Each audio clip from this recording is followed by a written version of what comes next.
हाँ जी बच्चों, रिटायरमेंट या death of a partner. Sir काफ़ी समय बाद पार्टनरशिप की वीडियो ला रहे हैं।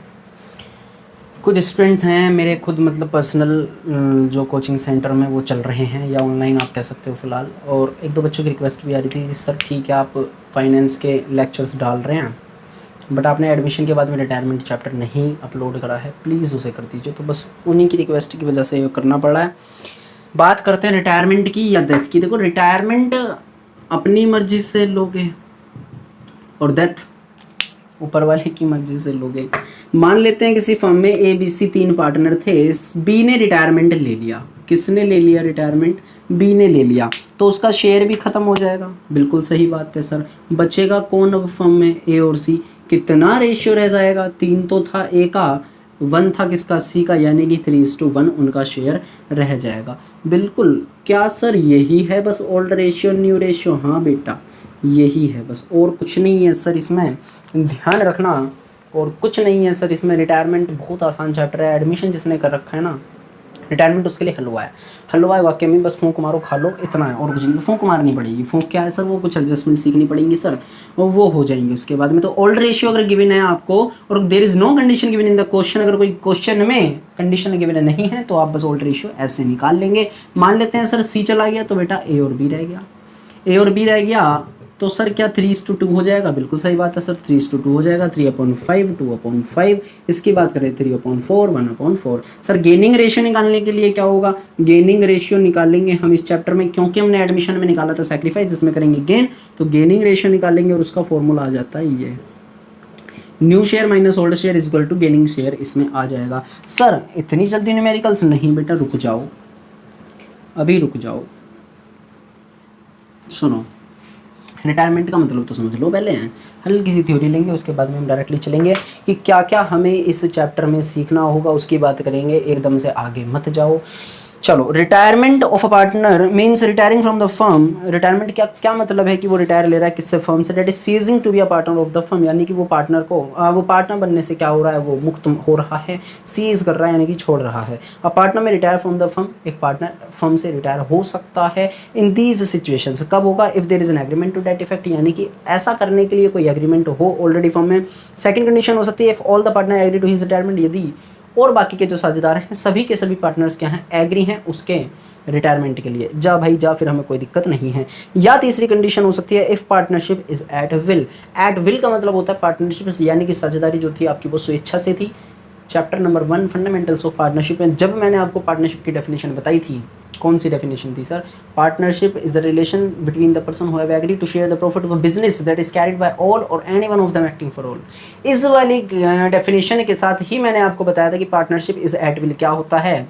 अगर पार्टनरशिप एट विल है तो उसमें मतलब ये होता है कहने का कि अपनी स्वेच्छा से भी कोई व्यक्ति जा सकता है फर्म को छोड़ करके, लेकिन उस कंडीशन में उसे क्या करना होगा? By giving a written notice to the remaining partner of his decision to retire, यानी कि अपने रिटायरमेंट का उसे एक रिटन में नोटिस देना पड़ेगा। देख लेना, मेंशन्ड है इसमें, written notice to the remaining partner of his decision to retire, कि मैंने एक निर्णय लिया है। क्या निर्णय लिया? मैंने एक डिसीजन लिया। क्या डिसीजन लिया? कि मैं फर्म को छोड़ रहा हूँ। छोड़ दे भाई, कोई दिक्कत नहीं है।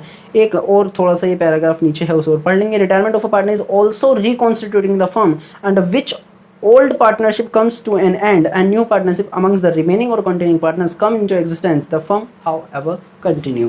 क्या मतलब है इसका? देखो सुनो, आपको एक वर्ड बोला गया होगा बहुत पहले, reconstitution of the firm. Reconstitution of the firm तब भी होता है जब आप चेंज करते हो PSR में, जब आप चेंज करते हो PSR में।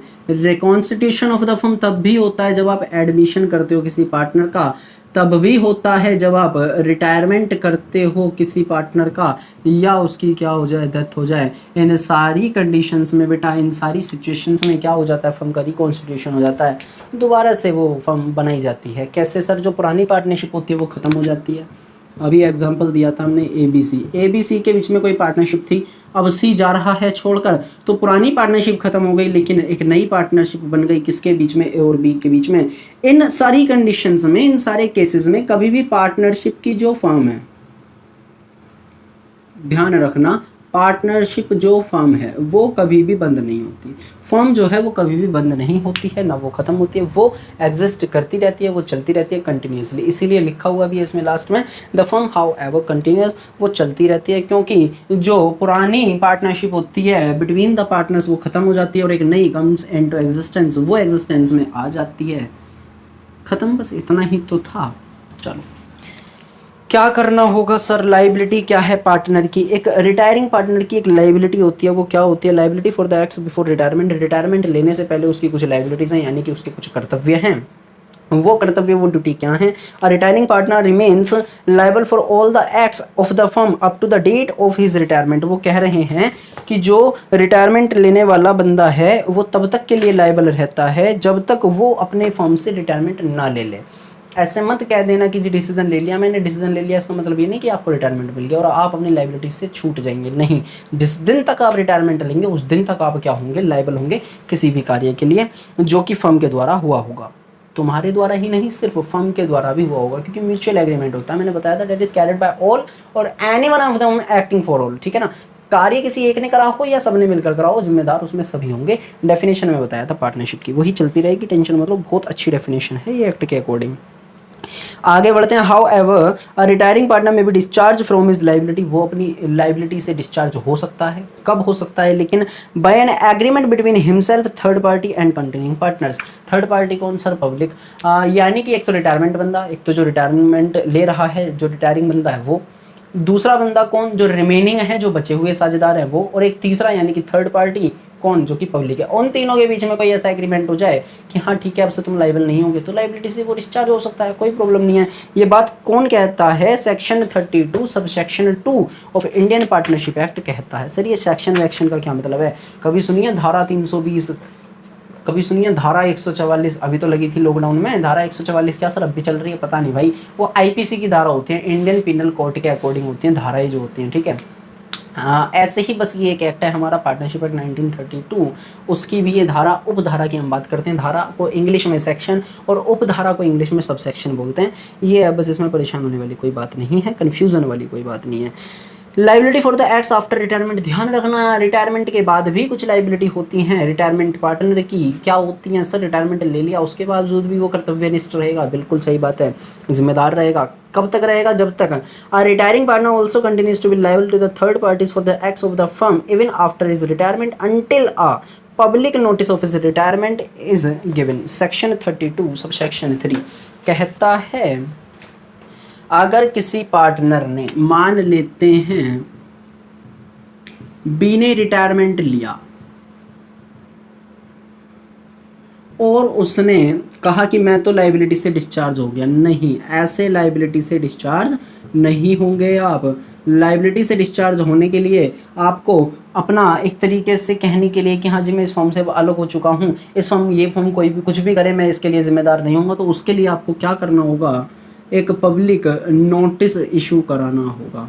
पब्लिक नोटिस एक तरीके से एडवर्टाइज कराना होगा। वो आप कैसे भी करा दीजिए, ध्यान रखना लोकल लैंग्वेज में होना चाहिए। न्यूज़पेपर, मीडिया, कोई भी आपका तरीका हो सकता है। तो जब तक आप एक पब्लिक नोटिस नहीं करा देते हैं तब तक आप क्या समझे जाएंगे? जिम्मेदार समझे जाएंगे। और ये सही भी है समझना, क्योंकि आप सिर्फ पार्टनर्स के बीच में कोई भी एग्रीमेंट हो गया, तीसरे बंदे को थोड़ी पता है कुछ। तीसरा बंदा कौन? थर्ड पार्टी यानी कि पब्लिक। पब्लिक को कैसे पता लगेगा? जब आप एक पब्लिकली नोटिस इशू करा दोगे, बात खत्म। बस वो यही कह रहे हैं कि even after is retirement until, जब तक अ public notice of is retirement is given, जब तक एक पब्लिक नोटिस ना दिया जाए वो तब तक रिटायरमेंट के बाद भी वो जिम्मेदार होगा। सेक्शन 32 सब सेक्शन 3 इस बात के लिए कहता है। चलो क्या एडजस्टमेंट करनी होंगी सर? फटाफट से देखें। अगर सर क्या बड़ा चैप्टर है? बिल्कुल भी नहीं, बहुत छोटा है। Adjustment required on retirement, on retire of a partner कर लेते हैं। जब एक साझेदार रिटायर होगा, मैं अभी फिलहाल डेथ की बात नहीं कर रहा हूँ, रिटायर की बात कर रहा हूँ। एक पार्टनर के रिटायर पर एडजस्टमेंट क्या क्या होंगी उसकी बात हम कर रहे हैं। तो सबसे पहले जो आपको सीखना होगा वो होगा इसमें चेंज इन PSR। जो आपके प्रॉफिट शेयरिंग रेशियो में बदलाव आएगा वो आपको देखना होगा क्या क्या चीज़ें हमें देखनी होंगी, डेट इज़ पहली चीज़ इसमें देखनी होगी न्यू प्रॉफिट शेयरिंग रेशियो क्या आ रहा है अब, और दूसरी बात हमें देखनी होगी कि जो गेनिंग रेशियो है वो कितना है। ठीक है, दूसरी एडजस्टमेंट हमें किसकी करनी होगी sir, value and adjustment of goodwill की करनी होगी, यानी कि मैं इसे लिख देता हूँ ट्रीटमेंट ऑफ गुडविल भी हमें इस चैप्टर में सीखना होगा। थर्ड की बात करते हैं सर, थर्ड कौन सी एडजस्टमेंट होगी, सीखा हुआ तो है रिवॉल्यूशन अकाउंट, सीखा हुआ नहीं है क्या, हाँ सर सीखा था, आपने सिखाया था एडमिशन वाले चैप्टर में, चेंज में भी सिखाया था, बिल्कुल ऐसे ही करना और कुछ नहीं करना। उसके बाद में एक पॉइंट और आता है रिजर्व एंड सरप्लस का, जिसमें आप लोग थोड़ा थोड़ा कंफ्यूज होते हैं। रिजर्व एंड सरप्लस अकाउंट अगर कोई दिया हुआ होगा तो उस सरप्लस के अकाउंट को या आपको उस फंड को आपको डिस्ट्रीब्यूट करना होता है, उसकी भी हमें एडजस्टमेंट करनी होगी। नंबर 5 पे जो हमें एडजस्टमेंट करनी है वो करनी होगी हमें रिटायरमेंट पार्टनर के इंटरेस्ट की या उसके कैपिटल अकाउंट की। अगर मैं कहूँ कि कॉम्प्यूटेशन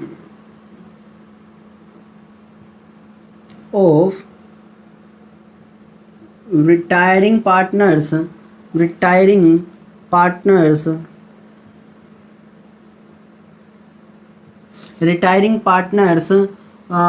इंटरेस्ट या पेमेंट,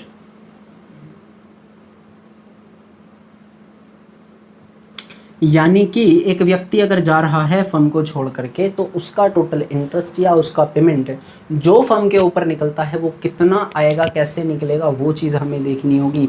और एट द लास्ट हमें देखना होगा adjustment of capital. Sir adjustment of capital तो ख़त्म कर दिया ना, कोई बात नहीं बच्चों, बिल्कुल ख़त्म कर दिया है, ये टॉपिक अब हमें नहीं करना है।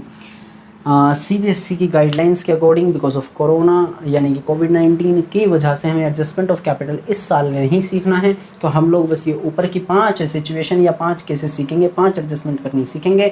सबसे पहले कि हमें change in profit sharing ratio आना चाहिए, कि न्यू प्रॉफिट शेयरिंग रेशियो कैसे निकलेगा वो पता होना चाहिए, गेनिंग रेशियो कैसे निकलेगा इस चैप्टर में वो पता होना चाहिए। ट्रीटमेंट ऑफ गुडविल सीखेंगे, बहुत आसान है, बहुत जल्दी आ जाएगा। रिवैल्यूएशन अकाउंट आता ही है, रिजर्व एंड सरप्लस अकाउंट आता ही है तुम्हें, बस कंप्यूटेशन ऑफ रिटायरिंग पार्टनर्स देख लेंगे, कैपिटल अकाउंट या उसके पेमेंट की जो अमाउंट होगी वो कैसे निकालते हैं, जस्ट तुरंत ही हम क्या बना देंगे, बैलेंस शीट बना देंगे, क्वेश्चन हमारा खत्म। ठीक है, चलिए नेक्स्ट लेक्चर में मिलते हैं आपसे with change in profit sharing ratio, that is determining the new profit sharing ratio and gaining ratio. Thank you बच्चों।